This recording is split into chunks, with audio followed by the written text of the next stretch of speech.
The drama surrounding Angel Reese didn't erupt in a single night. It built slowly, a fuse hissing under the Chicago skies season until the locker room finally heard the pop. A suspension here, a back injury there. 8 technicals, then another. Absence. And in the quiet spaces between games, a headline that cut deeper than any loss, the franchise face openly questioning whether her own teammates were good enough. It wasn't coded language. It was a list. In a Chicago Tribune feature, Reese drew a line. We have to get good players. We have to get great players. We can't settle for what we have this year. Then came the names, the subtext sharpened into something blunt. Rachel, Bannam, Aaliyah Vanlith, Courtney Vanderloot. The message landed with a thud inside a room already bruised by a season of stops and starts. If the Sky wanted to contend, they needed different people.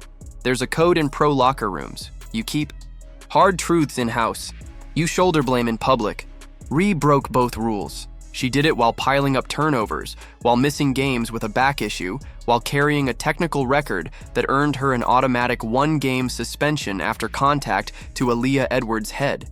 She did it while the team, by more than a few accounts, looked lighter without her, ball humming, offense less chaotic, roles uncluttered. The contrast was impossible to miss. The louder her criticism grew, the clearer it became that she was criticizing from the middle of the problem. The first pushback came from veterans who've earned the right to answer. Rachel Bannam, tired of the noise, cut through it. I just don't really care. I'm so over all this. Courtney Vanderloot, the steady metronome who's carried Chicago basketball for years, refused to let a narrative reduce her to a number. My age is absolutely not a factor. I am coming, back better than ever. It wasn't bluster. It was a reminder. Leadership is something you do, not something you demand. Then the organization spoke in the only language that still gets heard. After the 8th technical triggered the automatic ban, the Sky added their own penalty. Reese would sit the first half against Las Vegas for statements detrimental to the team made during league-mandated media. Ownership handled it. The staff backed it. Ariel Atkins, brought in to help steady the build around Reese, kept it professional and simple. Full support for the decision. If anyone needed the lesson underlined, the team underlined it. Accountability isn't a press release, it's minutes gone. What happened next said even more than the punishments.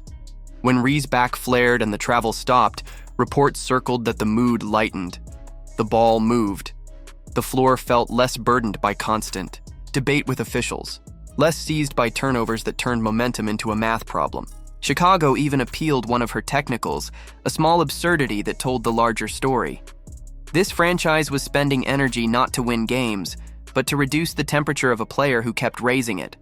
Meanwhile, teammates started choosing themselves. The whispers hardened into a players-only meeting, the kind that forces a room to decide what it wants to be. Not everyone had to say her name for the message to be clear. Protecting Reese wasn't protecting the team. The Sky had spent months shielding, explaining, and absorbing. Now they were prioritizing their season. All of this would be thorny enough in a vacuum. But the mirror across the conference made the picture even sharper.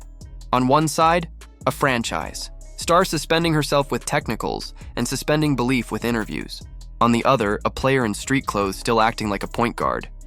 Caitlin Clark, too banged up to play, then ruled out for the season, stayed glued to the huddle for the Indiana Fever, pointing out sets, clapping through runs, pulling. Lexi Hull to spots, hyping Kelsey Mitchell when the Nets caught fire, finding Aaliyah Boston earlier, trusting her later. It wasn't PR, it was presence. That difference matters to pros. Teammates watch what you do when the camera pans away.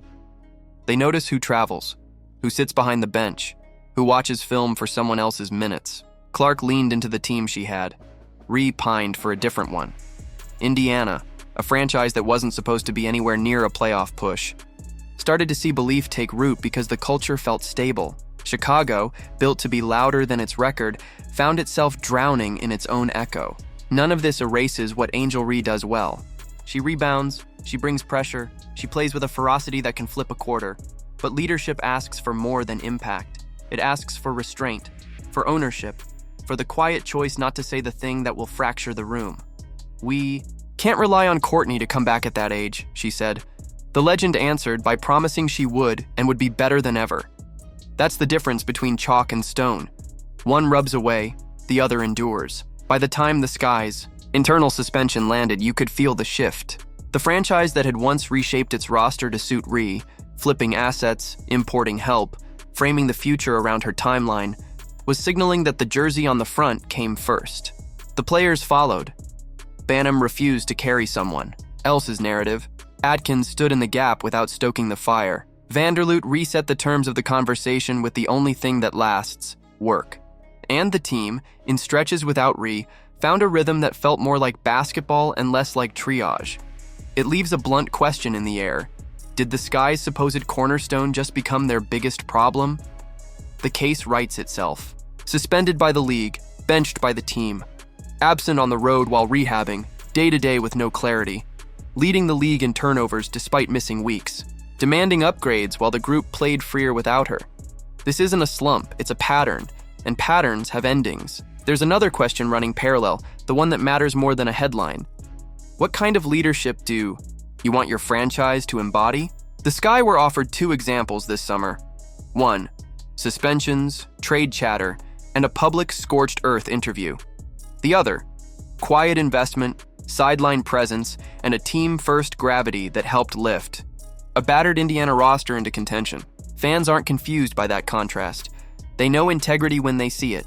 They know distraction when they hear it. Chicago's mirror wasn't broken. The cracks Angel Ree kept pointing to were reflections.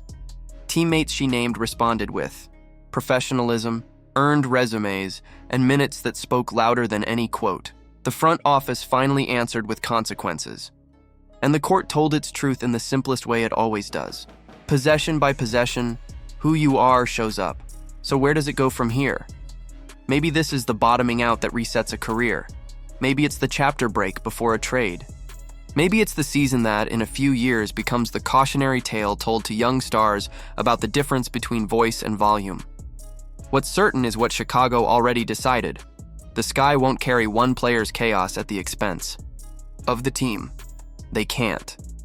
Not if they want to build anything that lasts. Was this fracture inevitable once Ree put teammates on blast? Or could it have been saved with accountability and quiet? Did the Sky make the right move by disciplining her publicly? And should they go further? Drop your take below. And if you want more deep dives like this, hit like, subscribe, and turn on notifications so you don't miss what happens next.